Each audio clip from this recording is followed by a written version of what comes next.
एक ठाकुर जी के परम भक्त थे त्रिपुरदास, बहुत अच्छा चरित्र है उनका। तो त्रिपुरदास जी जो थे, श्रीनाथ जी की गगदल बना के भेजते थे। गगदल जानते हैं? कंबल, सर्दियों में जो ठाकुर जी धारण करते हैं। किसी ने श्रीनाथ जी के दर्शन किए हो, शीतकाल में दर्शन करना, ठाकुर जी का मुखमंडल दिखाई देता, बाकी सब ऐसे पूरे ढके रहते हैं, उसको गगदल बोलते हैं। तो त्रिपुरदास जी जो थे ये बहुत बड़े मंत्री थे, इनके पास मंत्री पद पर थे तो खूब धन आता था। तो ये बढ़िया सोने की जड़ाऊ, चांदी की जड़ाऊ, बढ़िया गगदल भेजते थे ठाकुर जी को। किसी ने जाके बादशाह से शिकायत कर दी, बोले त्रिपुरदास जी आपके खजाने के सारे पैसा लगा के गगदल बना के श्रीनाथ जी को भेज देते हैं। तो बादशाह ने इनको अपनी मंत्री पद से हटा दिया, और जैसे ये मंत्री पद से हटे, कंगाली आ गई, गरीब हो गए। अब इनके पास इतना भी धन नहीं था कि गगदल खरीद के भेज सकें। तो एक लिखने वाली कलम थी इनके पास, वो कलम बेच दी जाकर के, तो उससे 1 रुपया मिला। 1 रुपया से इन्होंने जो वस्त्र खरीदा, बिल्कुल 3rd क्लास वस्त्र खरीदा, 1 रुपए का आया। मन में बड़े दुखी थे, बोले ठाकुर जी मैंने कभी ऐसा वस्त्र आपको भेजा नहीं, लेकिन क्या बताऊं, और कोई मेरे पास चारा नहीं।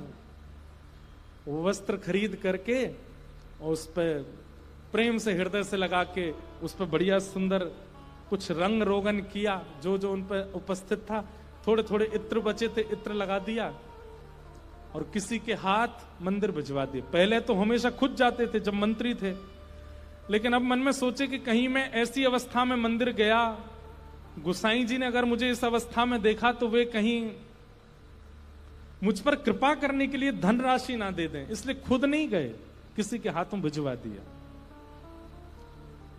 गगदल नहीं बना पाए थे, चद्दर बनी थी, बस भिजवा दी। और कोई बात नहीं, ठाकुर जी समझेंगे मेरी परिस्थिति।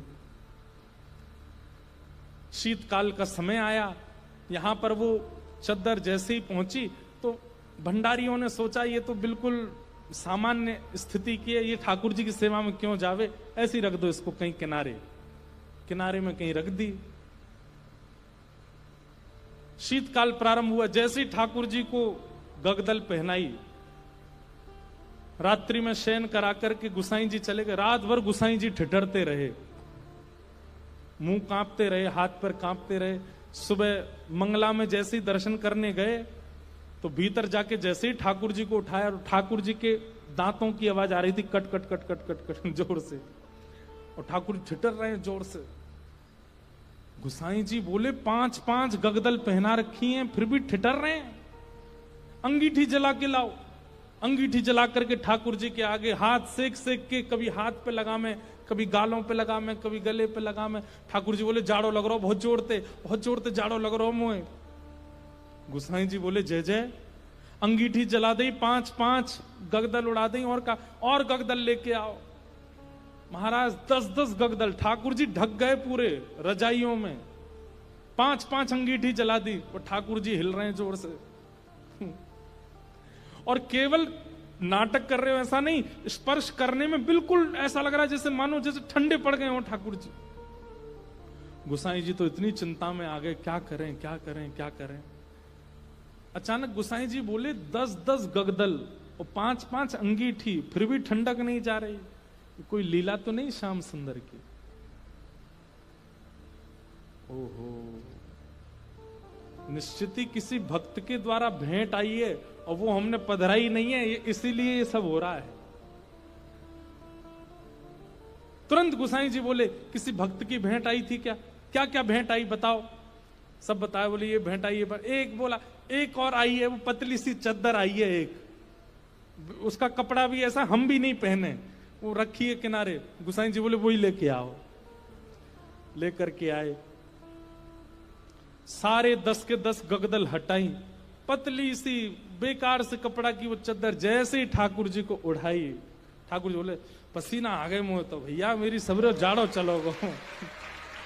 अरे अंगीठी हटाओ, मुंह को बहुत जोर से गर्मी लग रही है।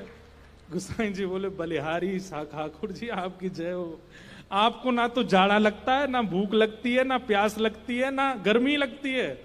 भक्त के द्वारा प्रस्तुत भाव स्वीकार करने के लिए सारे भाव प्रकट कर लेते हो। ऐसे हमारे ठाकुर जी।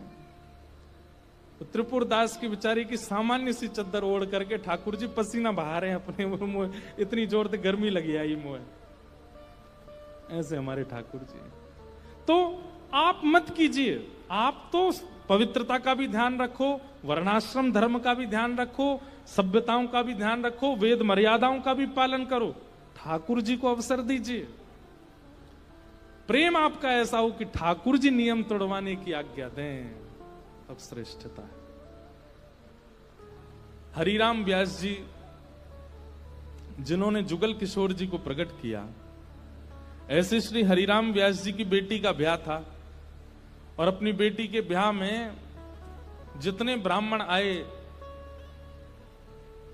हरिराम व्यास जी अपनी बेटी के ब्याह से प्रसन्न नहीं थे। क्यों नहीं थे? कोई पिता अपने पुत्री के ब्याह से अप्रसन्न कैसे हो सकता है? लेकिन उनके मन में भाव था कि भाई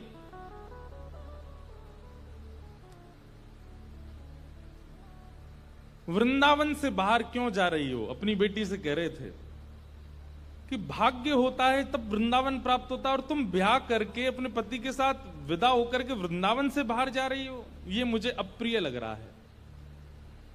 बेटी ने कहा, पिताजी ये तो स्वभाव है कि बेटी को बाहर जाना ही पड़ता है, और बाहर कहां, जहां पति का घर है वहां जाना पड़ेगा। तो हरिराम व्यास जी बोले, तुम्हारे पास दो उपाय हैं। बोले क्या? या तो पति से कहो कि वृंदावन में घर बना ले, या फिर उसी से ब्याह करो जो वृंदावन में रहता हो।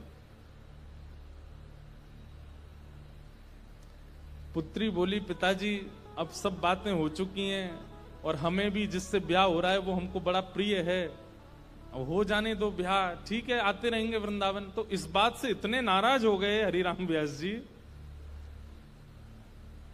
कि तुमको व्यक्ति विशेष प्रिय है।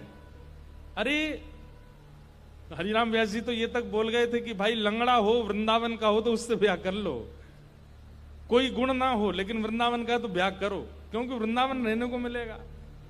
लेकिन तुम और गुणों को देख करके वृंदावन छोड़ करके जा रही हो, ये तुम्हारा सबसे बड़ा दुर्भाग्य है।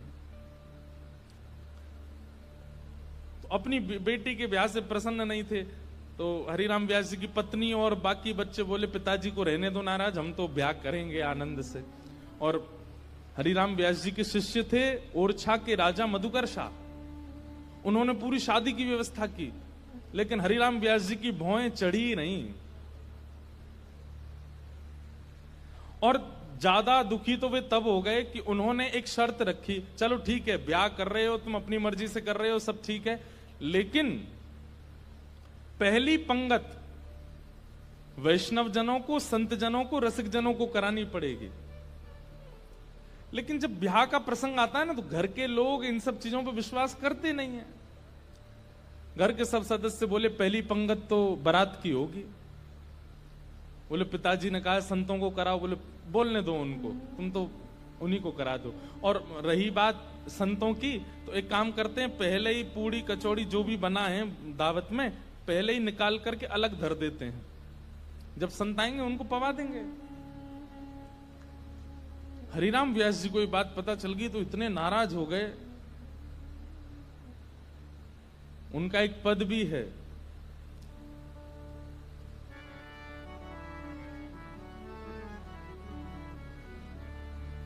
संतन सौ अधिक समधि प्यारे। बोले संत इतने प्रिय नहीं है, वो समधि बहुत ज्यादा अच्छा लगता है, उसको तो गरम गरम खवा रहे हैं और संतों के लिए अलग निकाल दिया है। बड़े नाराज हुए, बोले संतों का अपमान कर रहे हो। बेटी बोली, पिताजी मेरा ब्याह है, आप बिल्कुल खुश नहीं हो। बोले मुझे खुशी करानी है तो वृंदावन से बाहर मत जाओ। ब्राह्मण लोग आए जो ब्याह पढ़ा रहे थे, तो हरिराम व्यास जी बड़े विद्वान थे, तो ब्राह्मण आकर के बैठे, सबने बैठ करके हरिराम व्यास जी से वार्ता की। तो ब्राह्मण सब बोले, व्यास जी कोई अच्छी बात सुनाओ। तो हरिराम व्यास जी पद गाने लगे, वे मरे जिन मेरे घर ब्याह पड़वायो। सारे ब्राह्मण बोले ऐसा मत कहो। भगवान बोले कि तुम भाग जाओ यहां से, या तो पुत्री को कहो कि वो वृंदावन छोड़ करके नहीं जाए, और यदि वो जाने का मन बना चुकी है तो वो सब मर जाएंगे जिन्होंने ब्याह पढ़ाया। ब्राह्मण तो घबरा गए। फिर अंत में मधुकर शाह जो राजा थे ओरछा के, उन्होंने हरिराम व्यास जी को प्रणाम किया, बोले मैं जिम्मेवारी लेता हूं, आपके दामाद और बेटी बाहर नहीं जाएंगे, मैं यहीं घर बनवा दूंगा, वो यहीं रहेंगे। तब हरिराम व्यास जी प्रसन्न हुए। मतलब हम संसारी लोग हैं, हमारे लिए कई बार रिश्ते नातेदार ज्यादा हो जाते हैं, ठाकुर जी से ज्यादा हो जाते हैं, हमारे लिए कई बार दिखावा ज्यादा हो जाता है, कई बार सब प्रदर्शन में हम लोग ज्यादा चले जाते हैं, हमारे लिए भक्ति भाव कहीं पीछे छूट जाता है। पर वृंदावन को भजने वाले के लिए ठाकुर जी प्रधान है और कुछ प्रधान नहीं है। इसलिए वहां धर्म प्रधान नहीं है, प्रेम प्रधान है। एक भगवान के परम भक्त थे, नारायण दास उनका नाम था, बहुत ध्यान से सुनना। नारायण दास जी को भी वृंदावन से बहुत प्रेम था, और वृंदावन का प्रेम उन पर ऐसा चढ़ा कि वो गोपी भाव में रहने लगे। और कैसा गोपी भाव? श्रृंगार कर लेते, बिंदी लगा लेते, मांग में सिंदूर भर लेते, बड़े बड़े केश कर लिए थे, पैरों में नूपुर पहनते, हाथों में चूड़ियां पहनते और लहंगा पहन करके और बढ़िया सुंदर श्रृंगार करके किसी के सामने नहीं जाते थे। अपने गोपाल जी उनको तैयार करके, उनका श्रृंगार करके उनका भोग लगा के उनके सामने नाचते थे, अपने ठाकुर जी के आगे, और किसी को नहीं दिखाते थे, बस अपने ठाकुर जी को दर्शन कराते थे।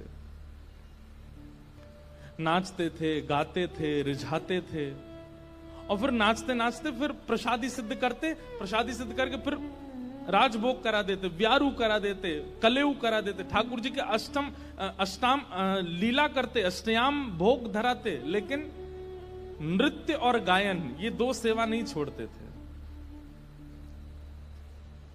लेकिन धीरे धीरे वैष्णवों ने उनको देखना, ढूंढना शुरू कर दिया, लोग उनकी कुटिया में जाने लगे।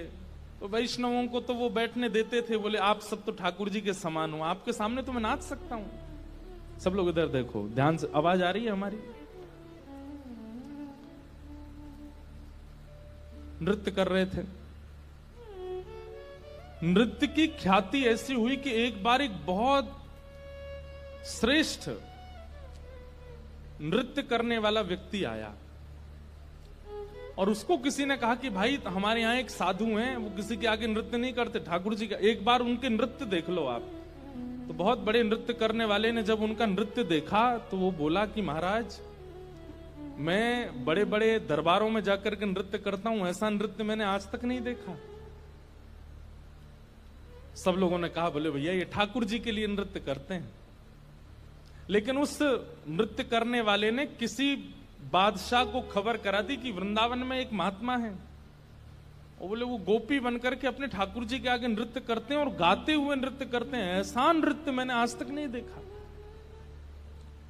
बादशाह के तो मन में आ गई कि मुझे उनका नृत्य देखना है, और प्राचीन काल के राजाओं के मन में आ जाए और वो ना मिले तो वो तो मारने तक आतुर हो जाते थे।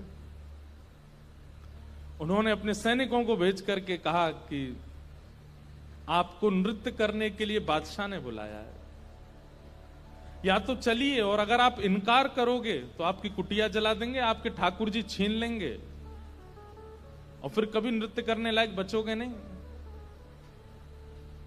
ऐसी स्थिति पड़ गई। रोने लगे अपने ठाकुर जी के आगे, बोले नाथ, मेरा नृत्य किसी और को रिझाने के लिए नहीं है, ये मैं कैसी स्थिति में आपने डाल दिया हूं। अगर जाता हूं तो मेरा नृत्य, मैं नृत्य को प्रसाद के रूप में प्रस्तुत करता हूं, वो झूठा हो जाएगा। कोई और अगर उसका आस्वादन करेगा तो वो फिर उच्छिष्ट हो जाएगा, और उच्छिष्ट वस्तु आपको कैसे पधराऊंगा दोबारा। और यदि नहीं जाता हूं तो कुटिया जला देंगे, आपको छीन लेंगे, राजा है, ताकतवर है, उसके आगे मेरी चलेगी नहीं। रात भर रोते रहे अपने ठाकुर जी के आगे। इतने में ठाकुर जी स्वप्न में प्रकट हो गए। और स्वप्न में प्रकट होकर के ठाकुर जी बोले, तुमको वहां नृत्य करने में दिक्कत क्या है? बोले, मैं आपके सामने नृत्य करता हूं बस। तो बोले, हमको ले चलो, हमें वहां बैठा देना, हमें देखते देखते नाच लेना, राजा को भूल जाना। तब वो कहते हैं, बोले कि महाराज वो स्थान आपके लायक नहीं है, वो राजा है, वो मांस भी खाता है, मदिरा भी पीता है, ना जाने कैसे कैसे उसके आचरण हैं, उसका स्थान कैसा है, वहां पर नृत्यांगनाएं आती हैं, ना जाने कैसे कैसे वहां पर व्यवहार होते हैं, वहां मैं अपने ठाकुर जी को लेके नहीं जाऊंगा। ये वैष्णव का स्वरूप होता है, वो अपने ठाकुर जी के आगे प्रदर्शन को आगे नहीं करता, वो अपने ठाकुर जी की सेवा के आगे एक बार को बड़े से बड़े उत्सवों का त्याग कर देगा, बड़े से बड़े उपाधियों का त्याग कर देगा, लेकिन अपने ठाकुर जी को ऐसे ही कहीं बेक नहीं देता है।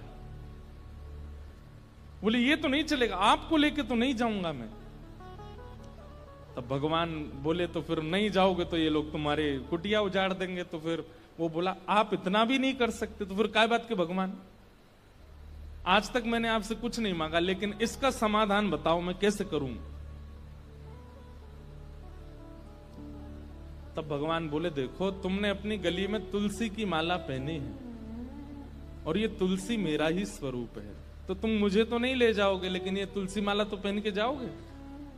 इनको तुम एक सिंहासन पर पधरा देना, और इनको मेरा ही रूप मान करके, मुझे अनुभव करके, मेरा आभास करके तुम वहां नृत्य कर देना। नृत्य भी हो जाएगा, मेरे सन्मुख भी हो जाएगा, और तुम्हारा बात भी बनी रहेगी। नारायण दास जी बोले, भगवान पक्का ना ये तुलसी आपका ही? बोले, पक्का 110% मेरा ही स्वरूप है, जाओ। नारायण दास जी गए और राजा के यहां जाकर के बोले, महाराज मैंने गले में जो ये माला पहनी है बड़ी तुलसी की, इसके लिए मुझे एक आसन दे दो, मैं इनको पधरा करके फिर नाचूंगा, नहीं तो ये तो विक्षेप डालेंगे। पधरा करके आसन पर, और जैसे नृत्य करने लगे, उनके मन में कदापि ये भाव नहीं आया कि ये तुलसी हैं, ये केवल माला है, यही सोचने लगे श्याम सुंदर हैं। श्याम सुंदर विचार करके जब घूमने लगे नृत्य करते करते, तो हर घूमने के बाद एक बार देखते, और जब द्रुत गति से घूमने लगे, चक्र लेने लगे, लेते लेते लेते उनको वहां तुलसी नहीं, साक्षात सचल त्रिभंग लली श्याम सुंदर दिखने लगे। आज तक अपनी कुटिया में नृत्य किया था तो कभी ठाकुर जी ऐसे प्रत्यक्ष प्रकट नहीं हुए, लेकिन आज उस दरबार में ठाकुर जी प्रत्यक्ष प्रकट हो गए। क्यों? उनकी भावना से रीझ करके ठाकुर जी प्रकट हो गए, और जैसे ही ठाकुर जी प्रकट हुए, वो चक्र लेते लेते लेते लेते लेते वहीं उन्होंने प्राण त्याग दिए और ठाकुर जी में विलीन हो गए। नारायण दास कहने का अभिप्राय क्या? वृंदावनियों को और वृंदावन भजने वालों को कई बार व्यवहार प्रधान नहीं होता, उनके लिए धर्म प्रधान नहीं है, उनके लिए अर्थ प्रधान नहीं है, उनके लिए काम प्रधान नहीं है, उनके लिए मोक्ष भी प्रधान नहीं है, उनके लिए केवल प्रेम प्रधान है। हमारे आप लोग जाएंगे तो आप क्या कहेंगे, कहां जा रहे हो? बोले बरसाने जा रहे हैं, राधा रानी का दर्शन करने। लेकिन अगर कोर ब्रजवासी से पूछोगे कहां जा रहे हो, बोले बरसानो जा रहे हैं लाडली जी को दर्शन करवे। क्या बोलेंगे? लाडली जी। क्यों? प्रेम प्रधान हो जाता है, वहां पर भगवत तत्व की बात नहीं करते। कोर वृंदावनवासी से पूछोगे, आपसे पूछे कहां जाओ, राधा रमन जी दर्शन करने जा रहे हैं, पर बिल्कुल वृंदावनवासी होगा तो बोलेगो श्री लालजू को दर्शन करवे जा रहे हैं। और एक और बात बताऊं, और ज्यादा उपासक वृंदावन के, वो क्या बोलेंगे? श्री जी को दर्शन करवे जा रहे हैं। श्री जी, हमारे वृंदावन में ठाकुर जी को भी श्री जी बोलते हैं, किशोरी जी को भी श्री जी, ठाकुर जी को भी श्री जी। श्री जी बोलते हैं तो समझो युगल का नाम बोला गया है, अकेली किशोरी जी नहीं है श्री जी। श्री जी माने ठाकुर जी और किशोरी जी दोनों। श्री माने राधा रानी, और जी कौन है? बोले लाल जी, श्री जी। वृंदावन में प्रेम प्रधान है, धर्म अर्थ काम और मोक्ष नहीं है।